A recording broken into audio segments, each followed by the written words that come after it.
Welcome to Gruesome Glenn's Friday Fright Night. I am your mouthpiece of the macabre, Glenn Chadbourne, and I got to get my drink. Thank you, Mr. Hand. Well, tonight's feature is the equivalent of a bottle of mean wine, like Muscatel. we have Plan 9 from Outer Space to show you tonight, kids. Voted and thought of by many as the worst movie ever made. And it was so bad that Bela Lugosi, at the end of his career, a checkered career that it was, actually dropped dead making this movie. So what more needs to be said? Please join us for Plan 9 from Outer Space by the famous Ed Wood. And I would say that it's spooky, but not really. Enjoy.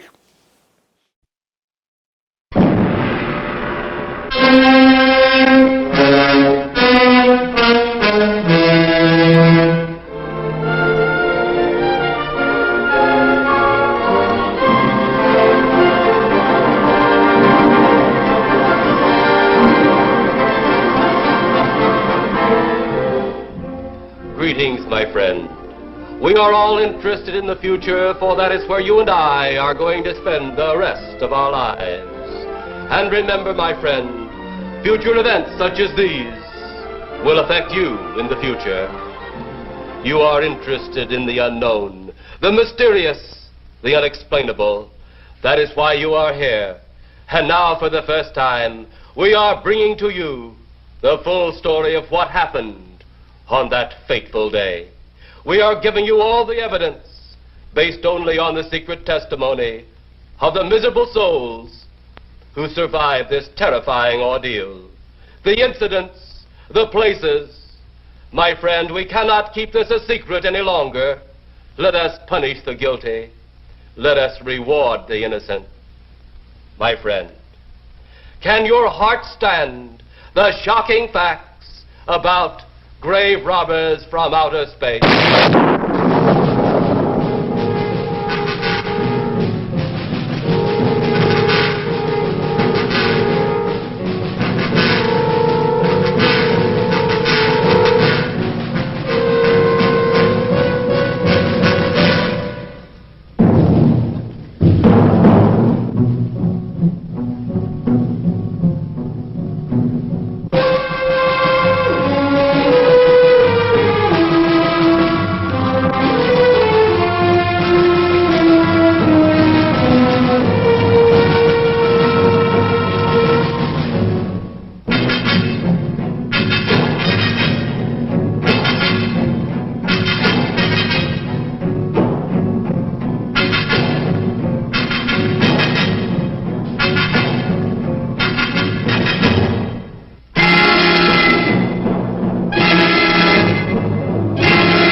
All of us on this earth know that there is a time to live and that there is a time to die. Yet death is always a shock to those left behind. It is even more of a shock when death, the proud brother, comes suddenly without warning. Just at sundown, a small group gathered in silent prayer around the newly opened grave of the beloved wife of an elderly man. Sundown of the day, yet also the sundown of the old man's heart. For the shadows of grief clouded his very reason.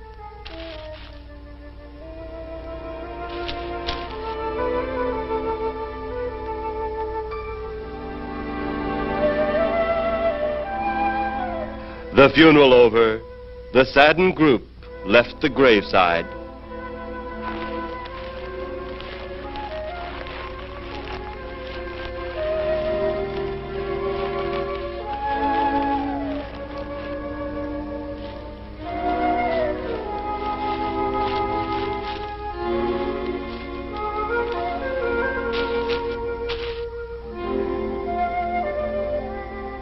It was when the gravediggers started their task that strange things began to take place.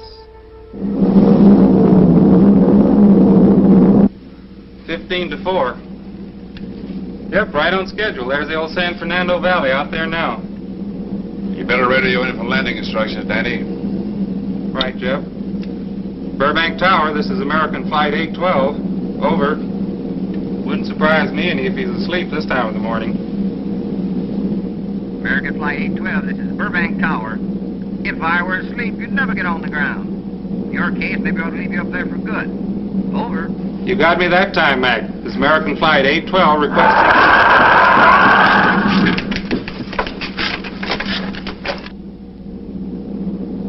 Burbank Tower to American Flight 812. Over. Burbank Tower to American Flight 812. Over. Holy mackerel. Burbank Tower to American Flight 812. Are you in trouble? Trouble? Take a look for yourself. What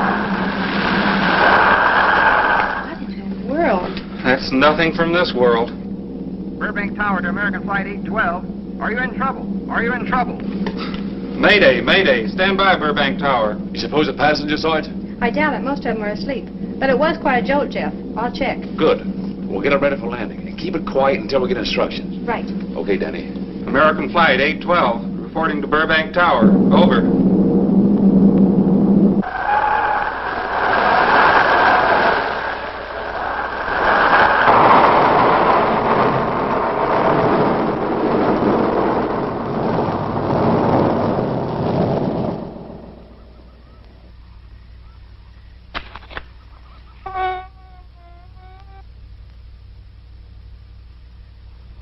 Did you hear anything?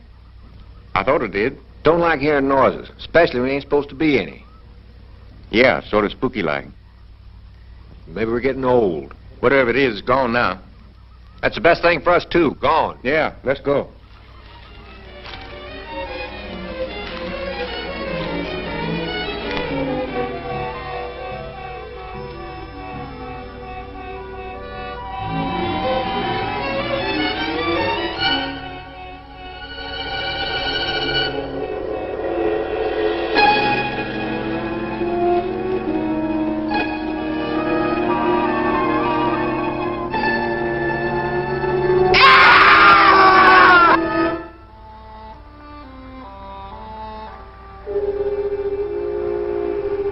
The grief of his wife's death became greater and greater agony.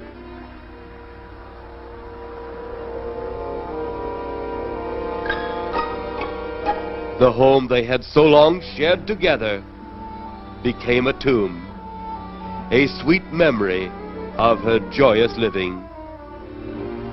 The sky to which she had once looked was now only a covering for her dead body.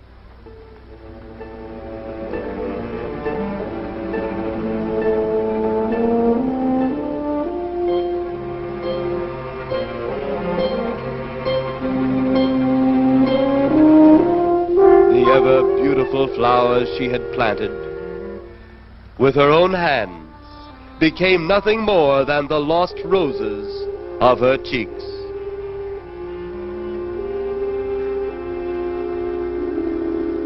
Confused by his great loss, the old man left that home, never to return again.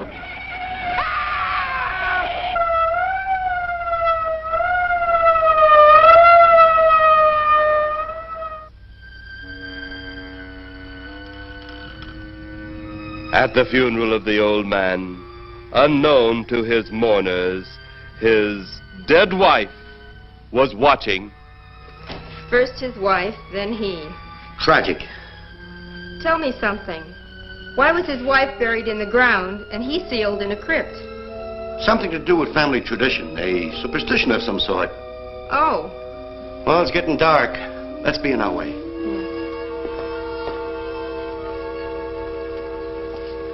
Then, as two of his mourners left his final resting place,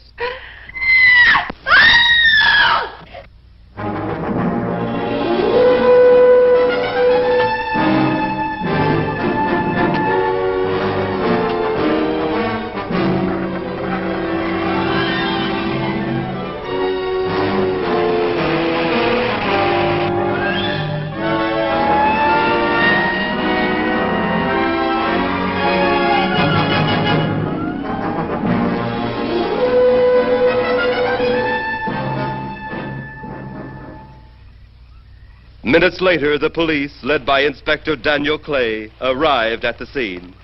Who found them? The man and girl Medical examiner been around yet? just left. The morgue wagon ought to be along most any time. You get their statement? Yeah, much as we could. They're pretty scared. Finding a mess like this ought to make anyone frightened.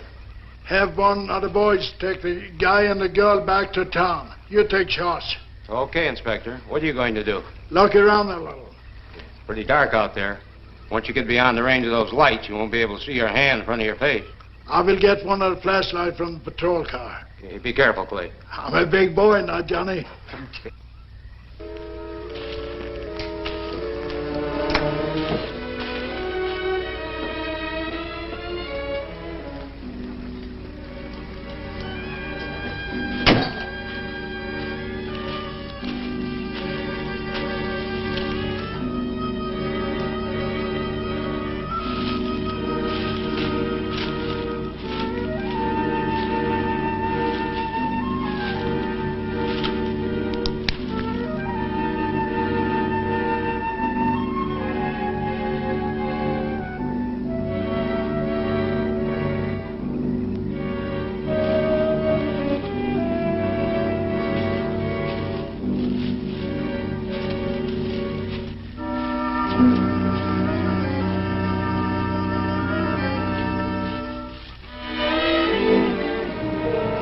Oh, it looks like a bobcat tore into them.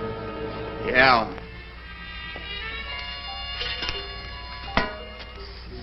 Say, Lieutenant, did you get that funny odor? How could I miss it? Oh, that'll be the morgue wagon now. That's the fifth siren in the last hour. Something's happened down at the cemetery. A lot of police cars and lights. I stopped, but I didn't see anything. Oh, well, whatever it is, the morning paper will carry the whole story.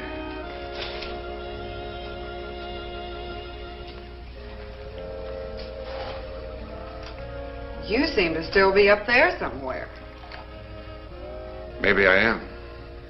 I don't think I've ever seen you in this mood before. I guess it's because I've never been in this mood before.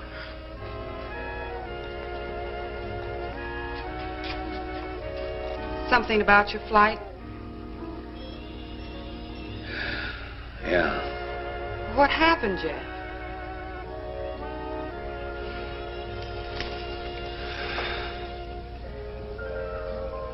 I saw a flying saucer. Saucer? You mean the kind from up there? Yeah, its counterpart. It was shaped like a huge cigar. Dan and Edith saw it, too. When it passed over, the whole compartment lighted up with a blinding glare. Then there was a tremendous wind that practically knocked us off our course. Well, did you report it? Yeah. I radioed in immediately, and they said, we'll keep it quiet until you land. And as soon as we landed, big army brass grabbed us and made us swear to secrecy about the whole thing. Oh, it burns me up. These things have been seen for years. They hear. It's a fact. And the public ought to know about it. There must be something more you can do about it. Only there isn't. Oh, but what's the use of making a fuss? But last night I saw a flying object that couldn't have possibly been from this planet. But I can't say a word. I'm muzzled by army brass. I can't even admit I saw the thing.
like Kay's in trouble.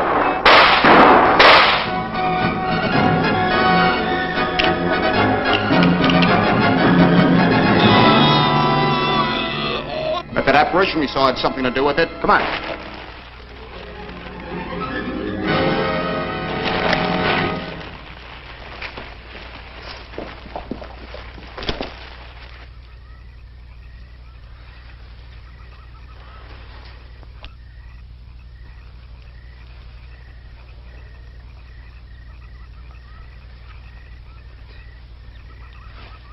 Is he dead?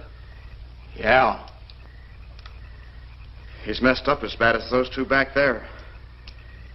Suppose that saucer or whatever it was had something to do with this? Your guess is as good as mine, Larry. One thing's sure. Inspector Clay's dead. Murdered. And somebody's responsible. You're in charge now, Lieutenant. Yeah, guess I am. Calton? Yes, sir? Get back up the car and get on the radio. Tell the coroner he's got to make another trip out here. Well, how about the lab boys? Well, who do you think we left back up the car? Boy Scouts? Come on, Larry.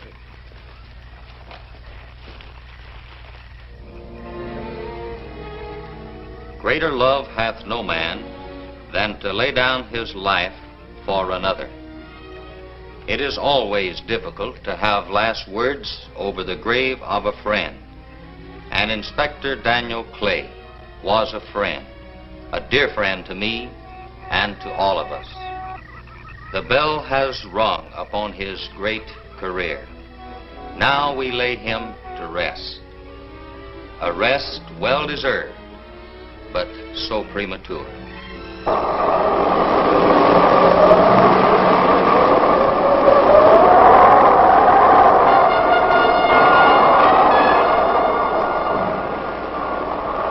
People turning south from the freeway were startled when they saw 3 flying saucers high over Hollywood Boulevard.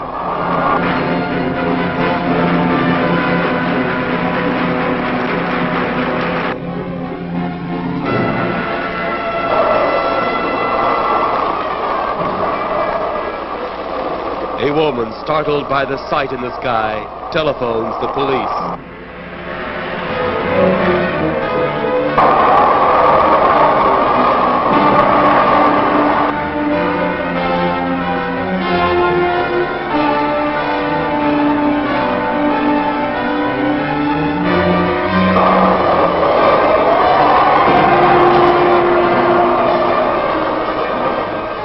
There comes a time in each man's life when he can't even believe his own eyes. Saucers seen over Hollywood. Flying saucers seen over Washington, D.C.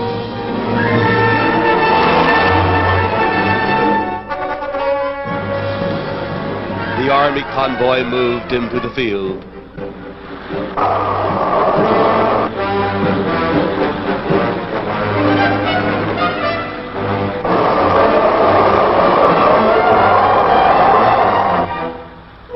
Rockets were quickly set up. Colonel Tom Edwards, in charge of saucer field activities, was to make the greatest decision of his career. He made that decision. Colonel Edwards gave the signal to fire.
As swiftly as they had come, they were gone. Even to the piercing eye of radar and the speeding jet fighters.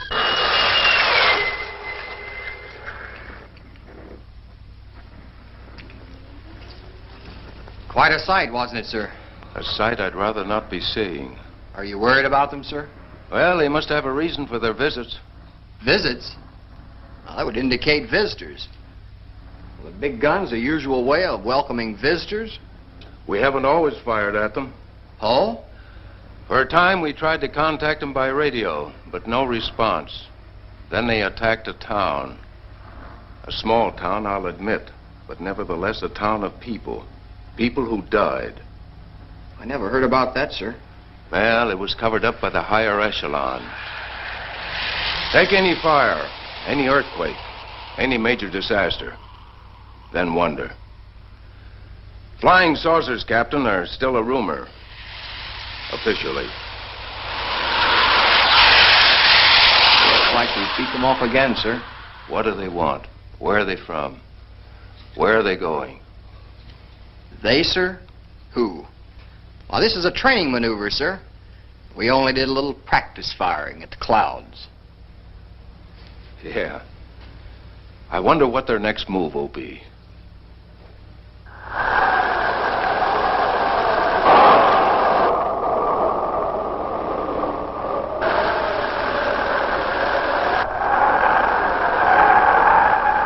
What will their next move be?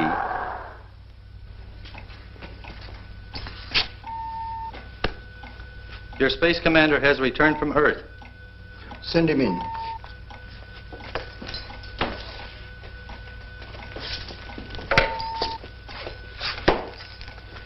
You have your report? We had to pull in here to Space Station 7 for regeneration. We're returning to the planet Earth immediately thereafter. What progress has been made? We contacted government officials. They refuse our existence. What plan will you follow now? Plan 9. It's been absolutely impossible to work through these Earth creatures. Their soul is too controlled. Plan 9. Ah, yes. Plan 9 deals with the resurrection of the dead. Long-distance electrode shot into the pineal and pituitary glands of recent dead. Have you attempted any of this plan as yet? Yes, Excellency. How successful has it been? We have risen 2 so far. We shall be just as successful on more. The living, they have no suspicion of your movements? We had to dispose of 1 policeman. However, none of those risen have been seen. At least not by anyone who still remains alive. It's too bad it must be handled this way. But it must. Those who we take from the grave will lead the way for our other operations. Yes, Excellency. Continue on. Report to me in 2 Earth days. I feared His Excellency wouldn't take our report this well. Well, had he been dealing with our own people, his reaction would have been completely different. He understands the difficulties of the Earth race. What do you think will be the next obstacle the Earth people will put in our way? Well, as long as they can think, we'll have our problems. But those whom we're using cannot think. They are the dead, brought to a simulated life by our electrode guns. You know, it's an interesting thing when you consider the Earth people who can think are so frightened by those who cannot, the dead. Well, our ship should be regenerated. We better get started.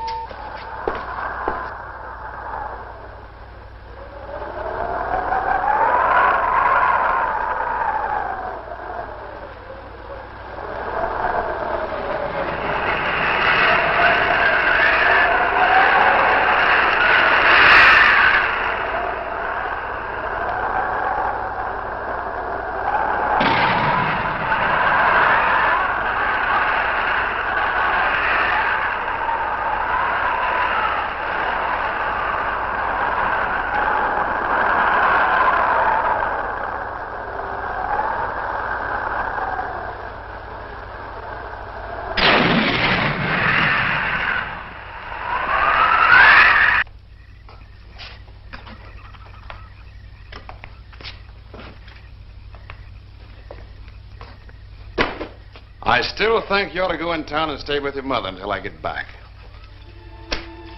This is our home, and nothing's going to take me from it. Besides, most men try and keep their wives from going home to Mama. That's not the point. That's all the point there's going to be. Now toddle off and fly your flying machine, darling. But if you see any more flying saucers, will you tell them to pick another house to buzz? Be careful. Don't worry about me. Oh, you're the only thing I do worry about. Oh, forget about the flying saucers. They're up there. But there's something in that cemetery. And that's too close for comfort. The saucers are up there, and the cemetery's out there. But I'll be locked up in there. Now, off to your wild blue yonders. You promise you'll lock your doors immediately? I promise. Besides, I'll be in bed before half an hour is gone, with your pillow beside me. My pillow? Well, I have to have something to keep me company while you're away. Sometimes in the night when it does get a little lonely, I reach over and touch it. Then it doesn't seem so lonely anymore. A crazy kid.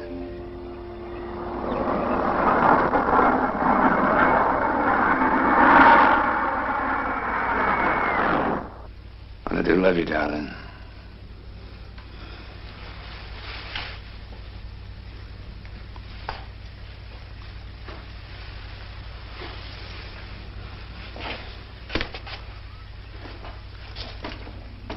See you Thursday. Goodbye, honey.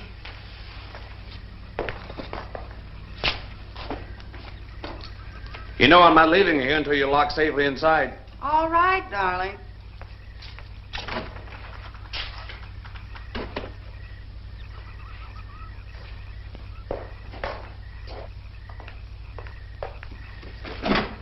If you're especially nice, I may even lock the side door. And be sure you keep the yard lights on.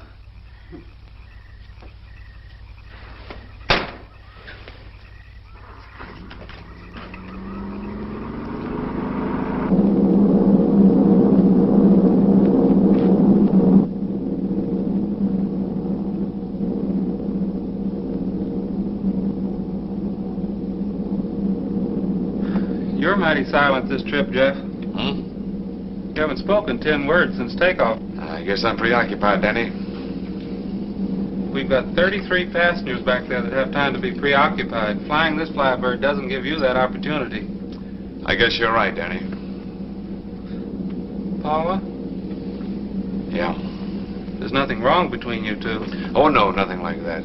Just that I'm worried, she being there alone and those strange things flying over the house and those incidents in the graveyard these past few days. It's just got me worried. Well, maybe they haven't figured out those crazy skybirds yet, but I give you 50 to 1 odds the police have cleared up that cemetery thing by now. I hope so.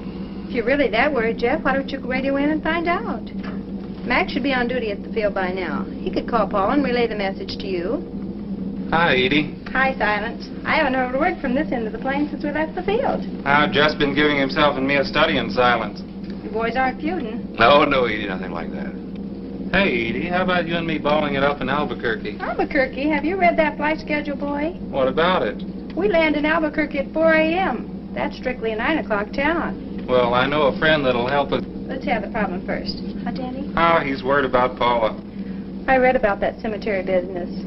I tried to get you kids not to buy too near one of those things. We get there soon enough as it is. He thought it'd be quiet and peaceful there. No doubt about that. It's quite all right, like a tomb. I'm sorry, Jeff. That was a bad joke. Say, I almost forgot what I came in here for. How's the coffee situation? That's for me. It sure wouldn't hurt a thing, Edie. Okay, be right back. And say, Jeff, make that call to Mac. Nah, not only did she throw cold water on my Albuquerque plan, but now she's repeating herself. How about that Albuquerque ball? I can't resist your charm, Danny boy.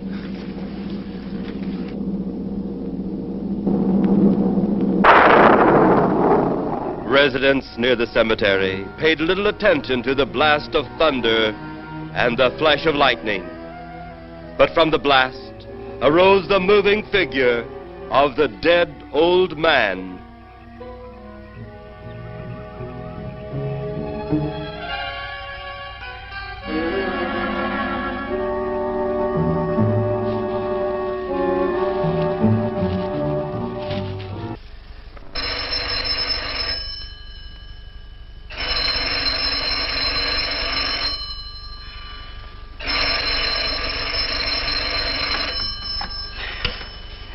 Hello?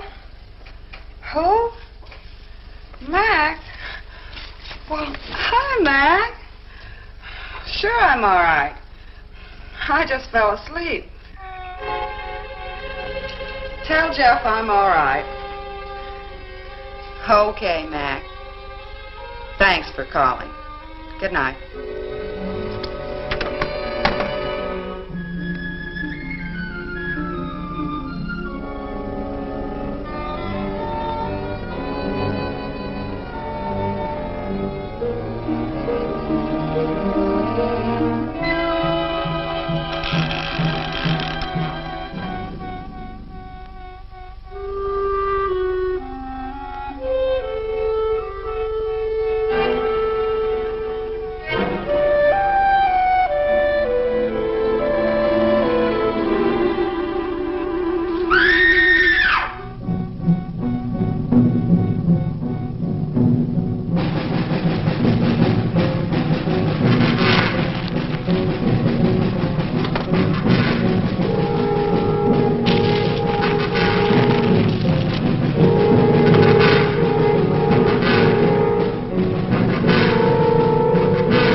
They'll be at the hatch in a moment.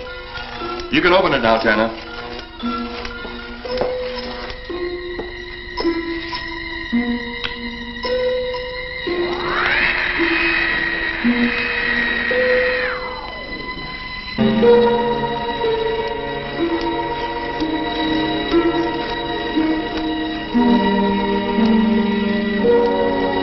Turn off the electrodes quickly. They can't tell us from anyone else.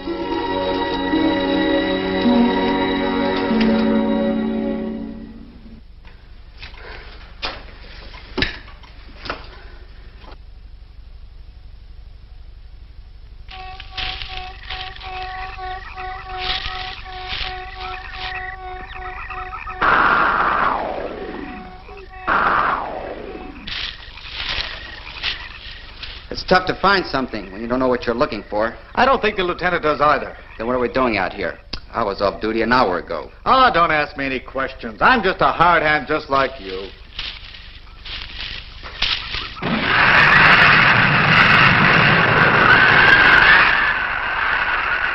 What do you suppose that noise was? Whatever it was, it's no more strange than the other things happening around this cemetery. Spirits like old Farmer Caller talked about. Well, maybe. The only spirits he saw tonight were those I smelled on his breath. Well, don't forget, Miss Trent claims to have seen them, too. She didn't have anything on her breath.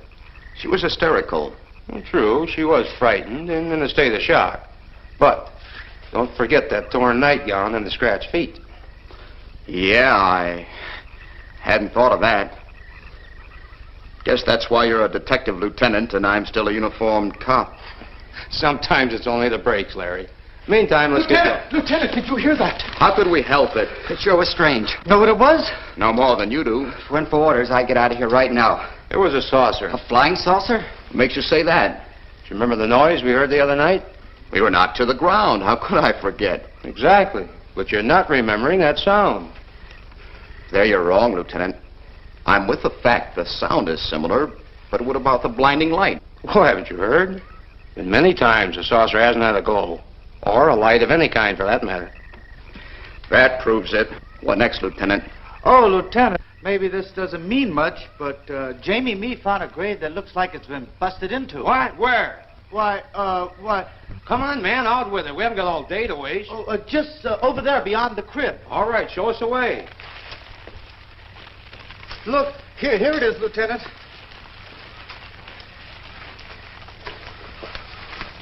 It's been broken into, all right. Strange. If someone had broken in, the dirt should be piled up here somewhere. It looks like it's fallen into the grave. Larry, you'll be out of that uniform before you know it. Do we have the right to look down there, Lieutenant? Technically, no. No? Well, this spot looks familiar, though. Yeah, we shouldn't investigate any further without the permission of next of kin. Let's go get it. How? I see what you mean. The gravestone's down there. Well, let's go down and find out whose grave it is. How? By going down and finding out. Are you sure you mean that, Lieutenant? If I didn't mean it, I wouldn't have said it. Scared? Well, why do I always get hooked up with these spook details? Monsters, graves, bodies. Oh, all right.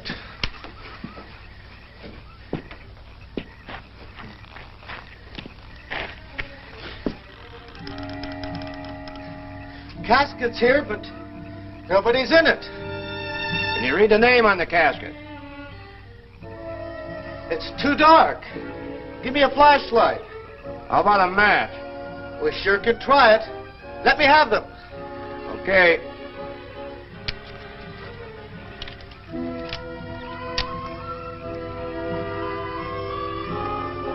Inspector Clay's grave. But he ain't in it.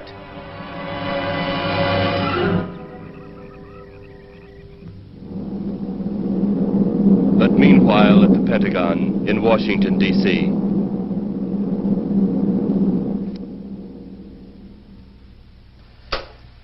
Right, G2. Come in. Yes, of course. I'll keep in touch. Come in, Colonel Edwards. Close the door. At ease, Colonel. Thank you, sir. Sit down.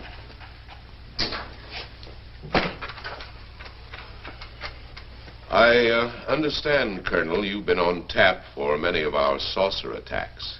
I'm in charge of field operations, sir. You believe there are such things as flying saucers, Colonel? Yes, sir. You've seen them? Yes, sir. You realize there's a government directive stating that there is no such thing as a flying saucer? Yes, sir. You stand by your statement that you've seen flying saucers? Well, yes, sir. This could mean a court-martial, admitting this against direct orders. General Roberts, may I speak freely? You may. How could I hope to hold down my command if I didn't believe in what I saw and shot at? I like you, Colonel. Thank you, sir. There are flying saucers. There's no doubt they are in our skies. They've been there for some time. What are we going to do about them? Who knows? Then, they really are there. I thought you were convinced of that. I am. We've had contact with them. Contact? How? Radio. They speak our language? Well, not quite. We've received messages from their spaceships. For a while, it came in as just a lot of jumbled noise. And now, sir? Well, since they first tried contact with us by radio, we've developed a language computer. A machine that breaks down any language to our own. General, what's this all got to do with me? Well, you've been in charge of saucer field activity for a long while. I think it's about time you heard these recordings. Do you mind? Mind? Huh, I'm anxious.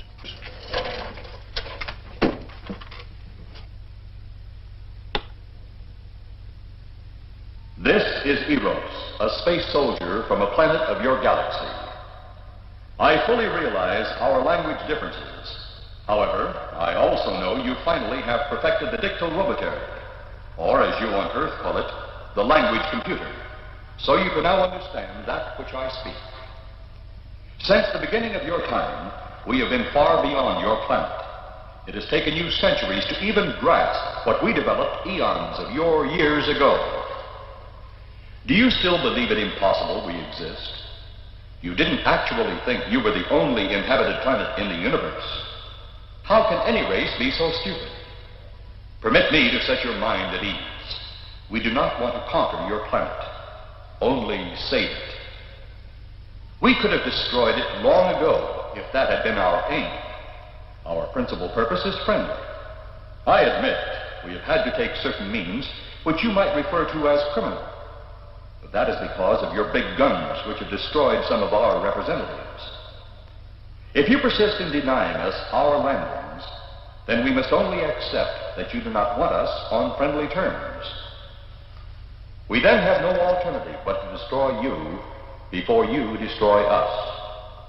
With your ancient, juvenile minds, you have developed explosives too fast for your minds to conceive what you are doing. You are on the verge of destroying the entire universe. We are a part of that universe. This is our last...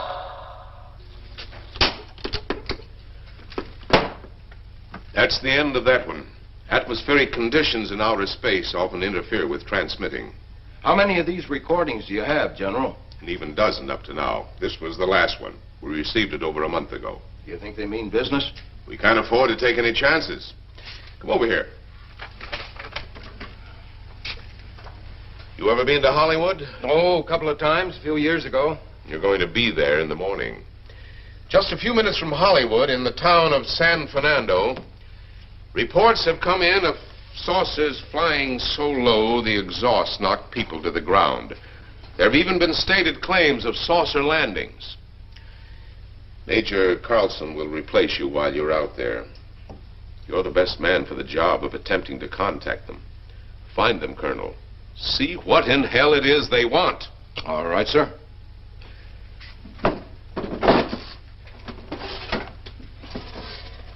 These are confidential reports, Colonel. Read them over carefully on the plane. Turn them over to intelligence when you get to Los Angeles. They'll have further orders for disposition. Yes, sir. Colonel Edwards? Yes, sir. Good luck. Thank you, sir.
Sneaking out to the drive-in?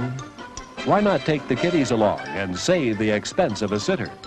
Everyone enjoys the drive-in.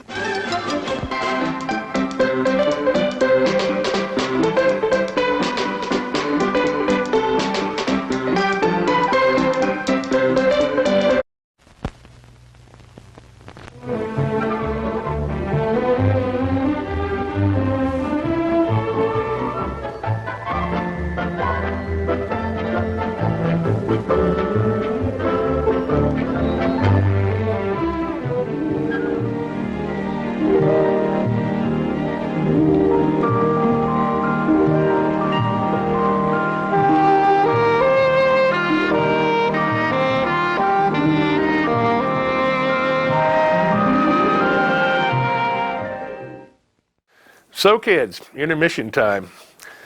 Wavering sets, bad dialogue, actors dropping dead. What more do you want from a flick, right? So, as is my my usual chore at intermission time, I would like to ask you all and beg for money because we need it. It's we work hard out here at LCTV, so if you can find it in your hearts and your wallets, please render unto Caesar and give us a hand. We try and bring you some choice entertainment and, have a lot of fun while we're at it. But if you can support us, wonderful. And with that said, let's go back to Plan 9 from Outer Space, which is almost spooky.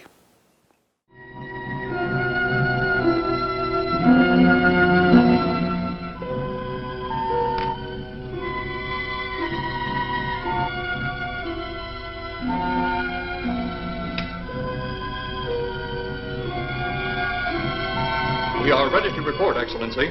You are many days late. It was unavoidable. We tried to transmit via televisor, but atmospheric conditions made transmission impossible. You should have transmitted as soon as conditions permitted. I thought time was of the essence.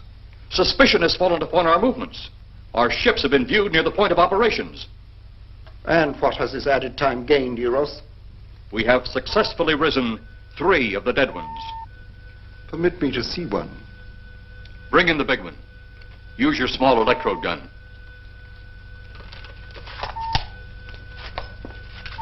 I have taken 2 ships from your command. But that will leave only my ship. It is necessary that you continue your mission alone.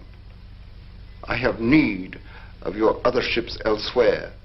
Even though you have risen 3 of the Earth's dead, the plan is far from successful. And you, Eros, must prove it an operational success before more time, energy, ships, and your countrymen may be spent on it. We will not fail. Everything is on our side. Not everything. You do not have the live Earth people. You reported that your ship was viewed at the scene of your present operations. That is correct. They have been viewed many times, but not at the scene of operations. Something must be done about that.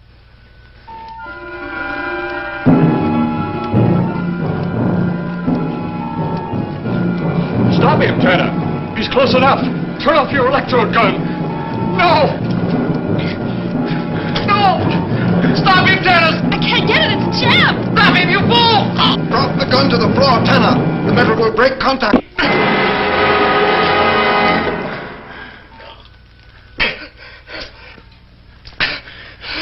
That was too close. Yes.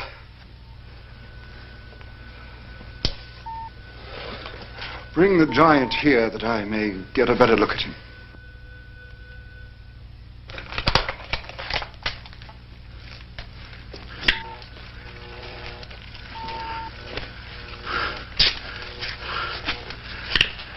Yes, he's a fine specimen. Are they all this powerful on planet Earth? This one is an exception, Excellency. What are the other 2 like? One is a woman, the other an old man.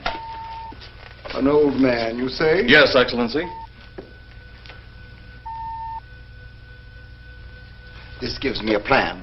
Put the big one away. Pick up your electrode gun. Make sure it's in working order before pointing it at him.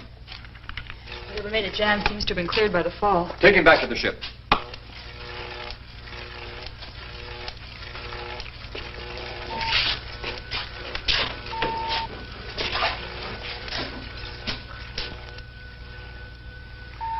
The old one must be sacrificed. Re-land on Earth.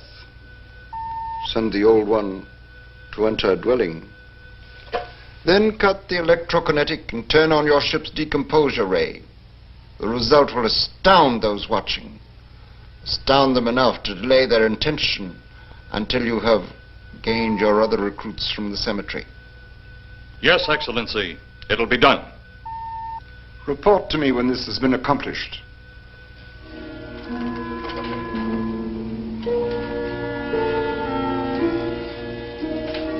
Eros, the Earth people are getting closer to that which we fear. Since they will not listen or respect our existence, they cannot help but believe our powers when they see their own dead walking round again, brought about by our advancement in such things. As soon as you have enough of the dead recruits, march them on the capitals of the Earth. Let nothing stand in your way. Their own dead will be used to make them accept our existence and believe in that fact.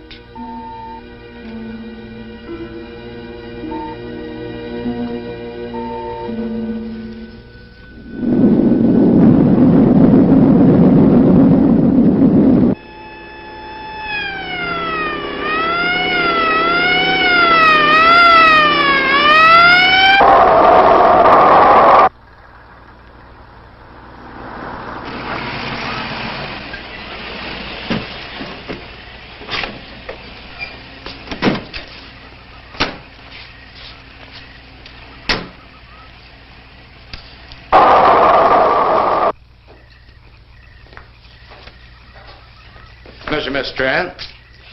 This is Colonel Edwards from Washington, D.C. Good evening, Colonel. Hello, Colonel. Colonel would like to ask you a few questions.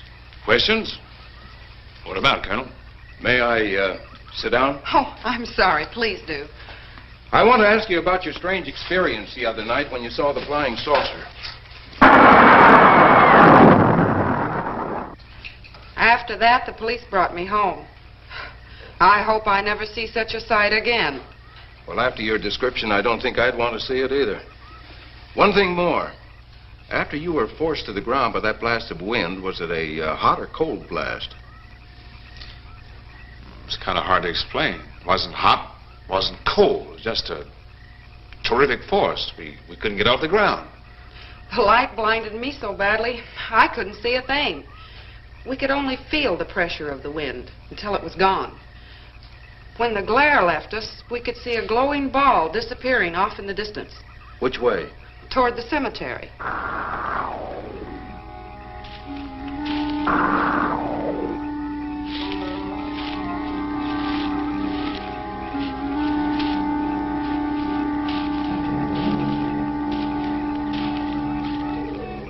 This is the most fantastic story I've ever heard.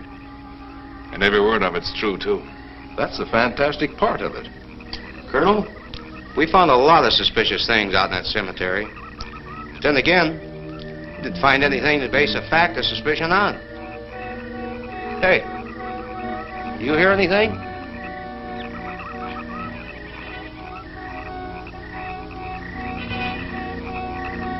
You see anything out there, Kelton? Too dark, Lieutenant. But something started stinking awful bad.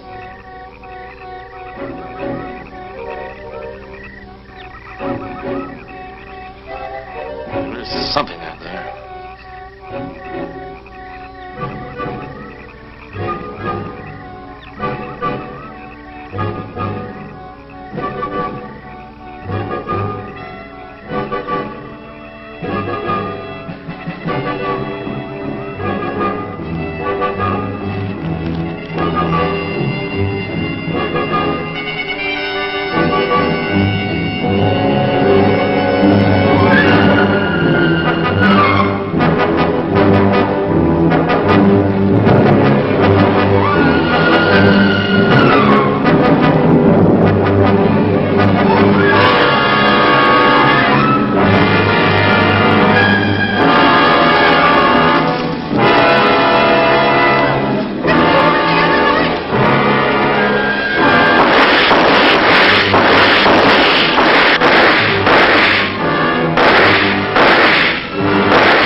What do you make of that? You got me. Didn't look that way a minute ago. What about your man? Oh, the excitement, I forgot all about Kelton.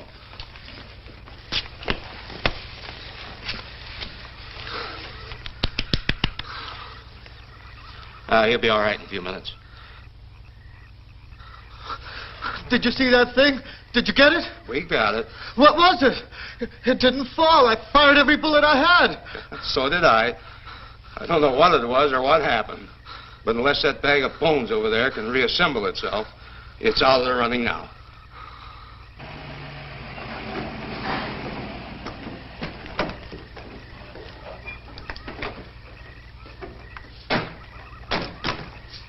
Colonel, I've been out here so often you think I've taken a lease on this place. Not a long lease, I hope. I see what you mean. But you know, I can't help but feel the answer's out here somewhere. Is the girl safe? Mrs. Trent, you better stay with the car. Stay here alone? Not on your life. Modern women. Yeah, they've been that way all down through the ages, especially in a spot like this. Calvin. Yes, sir. Stay with Mrs. Trent. All right, Lieutenant. Now, you stay close to the officer, honey. I'd feel safer with you. Now, the lieutenant knows best. Oh, I don't like it, but I guess there isn't much I can do about it.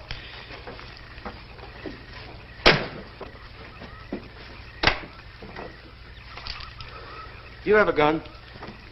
No. You know how to use one? After 4 years in the Marine Corps? Here. You think we'll need these? You never tell. Let's get going.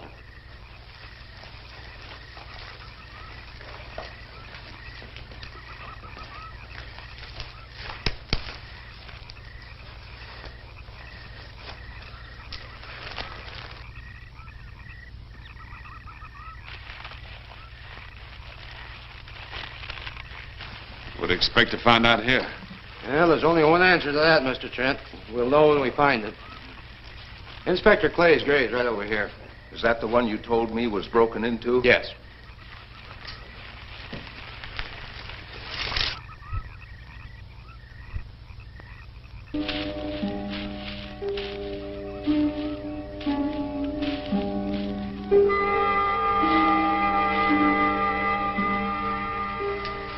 This it? Yeah. Looks to me like someone had broken out instead of in. I figured that, but that's impossible. I wonder.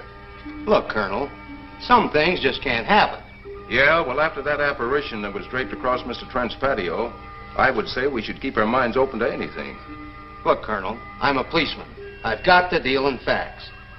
But I guess I'll have to go along with you. You know, I'll bet my badge right now we haven't seen the last of those weirdies.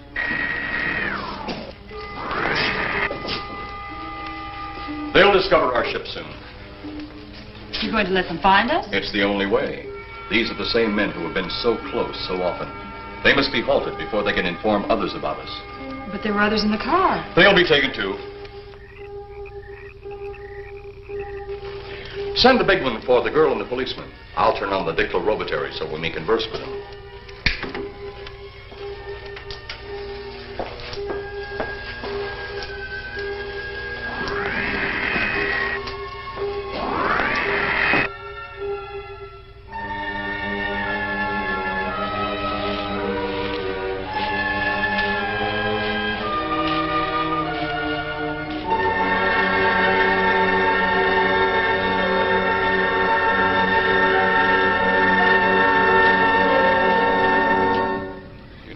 Barking up the wrong tree. One thing a policeman learns, Mr. Trent, is patience. Where's that burn spot you mentioned? Right over there. Look.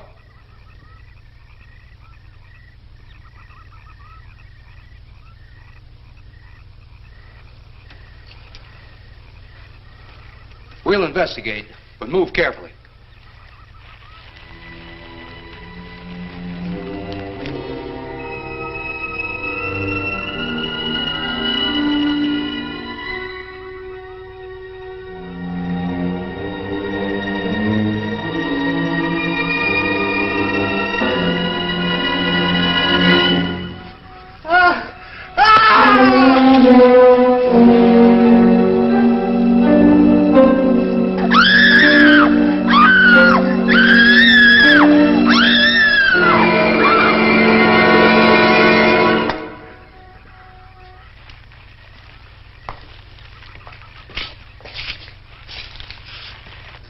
A moment or two more, and you will be the first live Earth people ever to enter a celestial ship.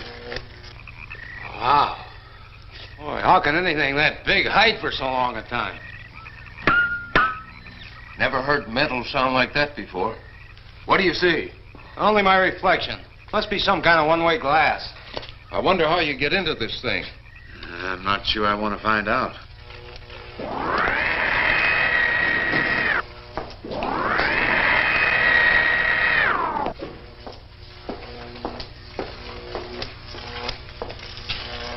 They're just outside.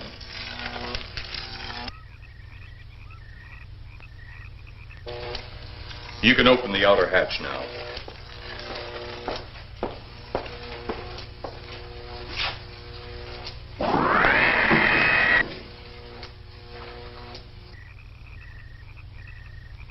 Look out!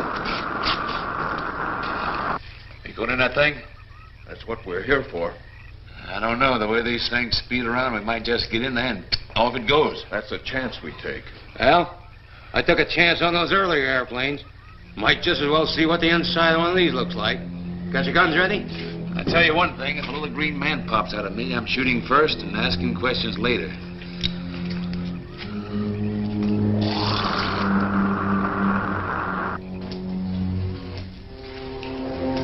They're in the outer chamber now. Arrows. Do we have to kill them? Yes. Seems such a waste. Well, wouldn't it be better to kill a few now than, with their meddling, permit them to destroy the entire universe? were always right, Arrows. Of course. But those are not my words. Those are the words of the rumor.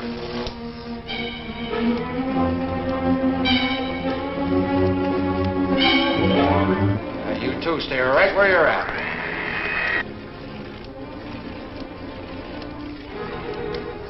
We will do as you command.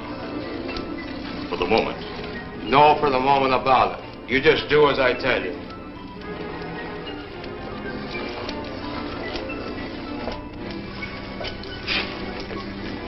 You do not need guns. Maybe we think we do. They would be of no use to you now. They've been mighty useful before on flesh and blood. And you two look like you've got a lot of both. True, they would be effective upon us. If you were to have the opportunity to use them... Mister, if you don't get away from that control board, I'll show you just how effective they can be. Shall we talk now or wait? Your friends will be here shortly. What friends? Those you left at the vehicle. If you've done anything to Paula... Take it easy, Mr. Trent. Oh, I assure you no harm has come to her. Would you like to see? Next time you try that, I won't aim at the board. You're a headstrong young man. I was only going to turn on the televisor so you could see her movements. Go ahead, my friend, but move very carefully.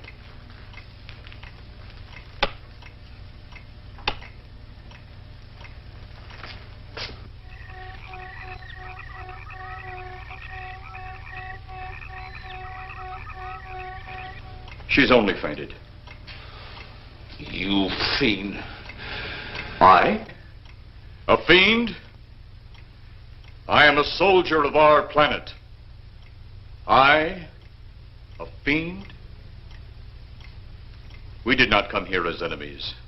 We came only with friendly intentions, to talk, to ask your aid. Our aid? Yes, your aid for the whole universe. But your governments of Earth refused even to accept our existence.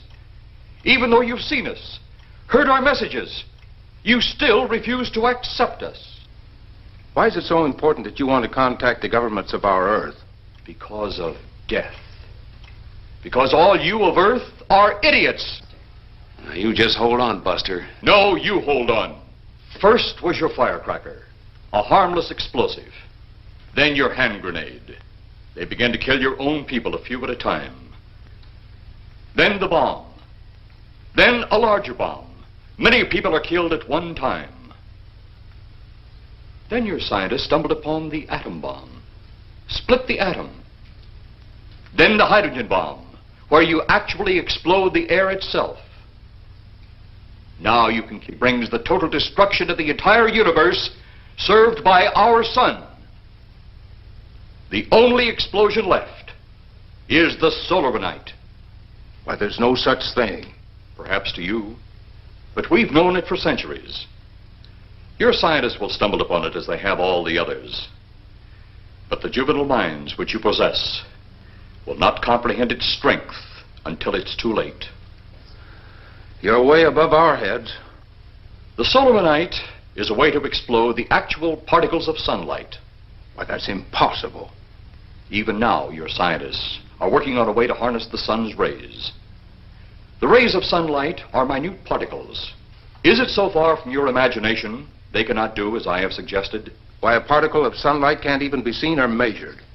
Can you see or measure an atom? Yet you can explode one. A ray of sunlight is made up of many atoms. So what if we do develop this solarite bomb? We'd be even a stronger nation than now. Stronger. You see? You see? Your stupid minds. Stupid! Stupid! That's all I'm taking from you. Get back here, you fool! Let him finish.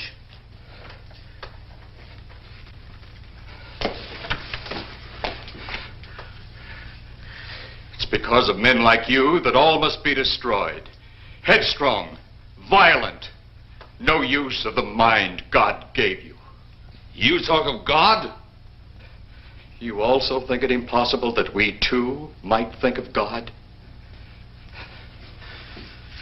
You, who wear the uniform of your country, you see, I wear the uniform of my country. Yes, we've had to use drastic means to get to you, but you left us no alternative. When you have the soul of a night, you have nothing. Nor does the universe. You speak of solar night, but just what is it? Take a can of your gasoline. Say, this can of gasoline is the sun. Now, you spread a thin line of it to a ball, representing the earth. Now, the gasoline represents the sunlight, the sun particles. Here we saturate the ball with the gasoline, the sunlight. Then we put a flame to the ball. The flame will speedily travel around the earth, back along the line of gasoline to the can, or the sun itself. It will explode this source and spread to every place that gasoline, our sunlight, touches. Explode the sunlight here, gentlemen. You explode the universe. Explode the sunlight here, and a chain reaction will occur direct to the sun itself and to all the planets that sunlight touches, to every planet in the universe. This is why you must be stopped. This is why any means must be used to stop you. In a friendly manner, or as it seems, you want it. He's mad. Mad? Is it mad that you destroy other people to save yourselves? You have done this. Is it mad that one country must destroy another to save themselves? You have also done this. How then is it mad that one planet must destroy another who threatens the very existence? That's enough! In my land, women are for advancing the race, not for fighting man's battle. Life is not so expansive on my planet. We don't cling to it like you do. Our entire aim is for the development of our planet.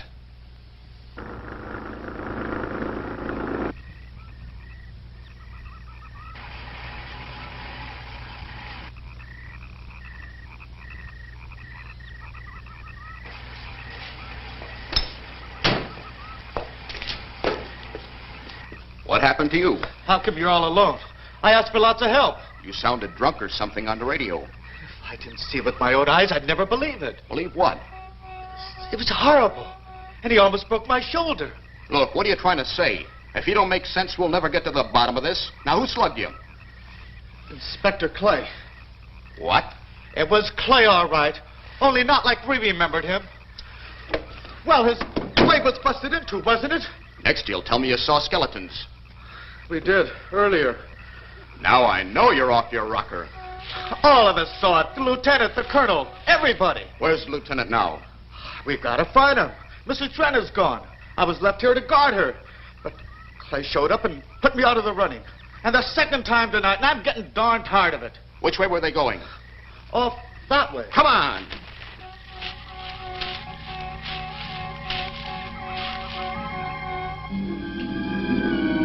Then one day it could all be gone. One big puff of smoke and ball of fire. All that out there. The stars, the planets, all just an empty void. You two had better come along with us. Come with you? Where? The police station. So it seems you think you have the upper hand. Look out that window.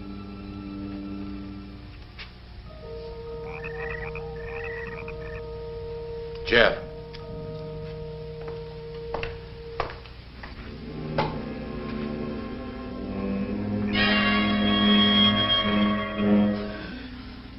She is unarmed. But he would kill in seconds if I so choose.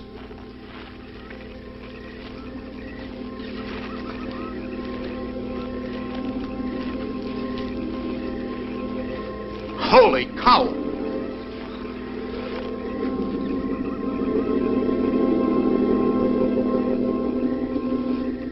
Look there.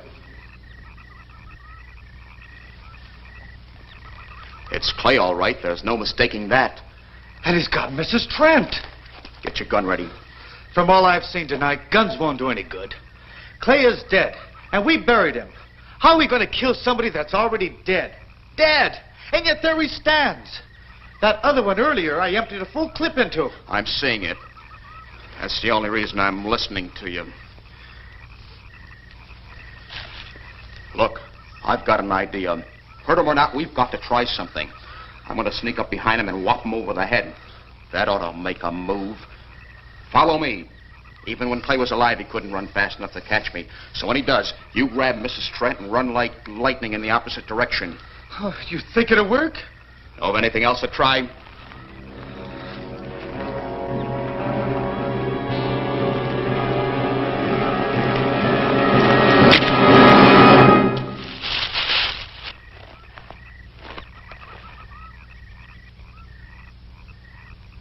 Oh, I'll be all right.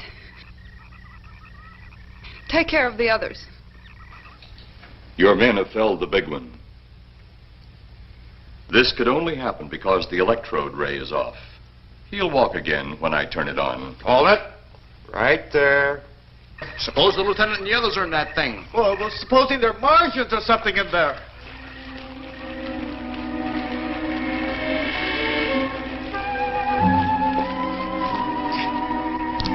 Come on, let's go. Open up in there. Open up. Get that door open. Colonel, I wouldn't know one switch from another.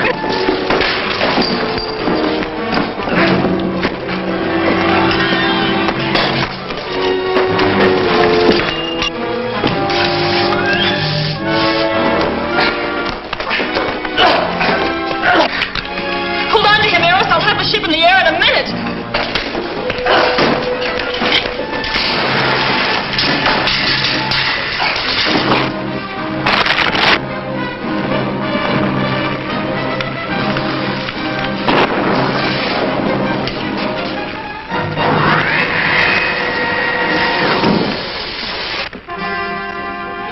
Get out of here, Jeff. The ship's on fire.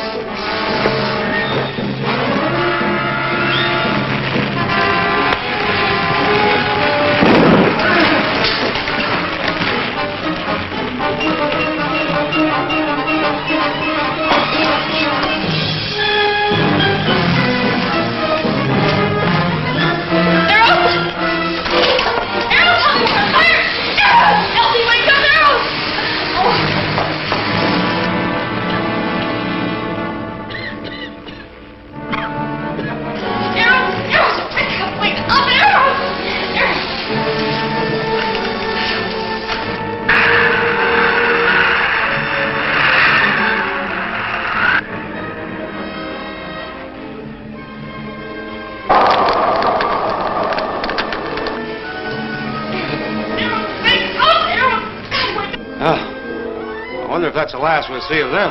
Perhaps. But sooner or later, there'll be others. Look!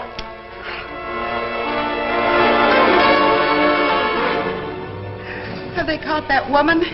That thing yet? Hey, that's right. There's another ghoul running loose. And it's my guess that she'll look like him.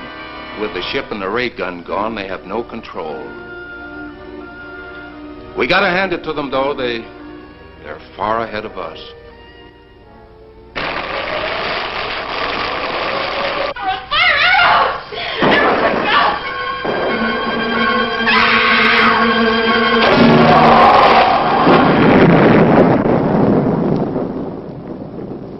My friend, you have seen this incident based on sworn testimony. Can you prove that it didn't happen? Perhaps on your way home, someone will pass you in the dark, and you will never know it, for they will be from outer space. Many scientists believe that another world is watching us this moment. We once laughed at the horseless carriage, the airplane, the telephone, the electric light, vitamins, radio, and even television. And now some of us laugh at outer space.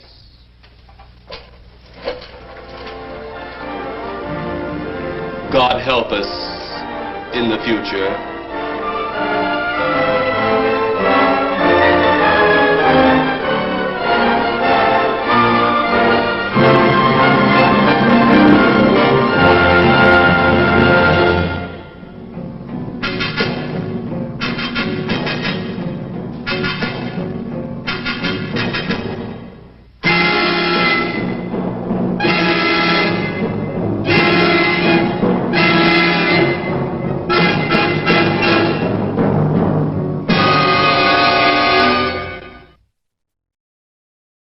And so, kids, that wraps this old turkey up.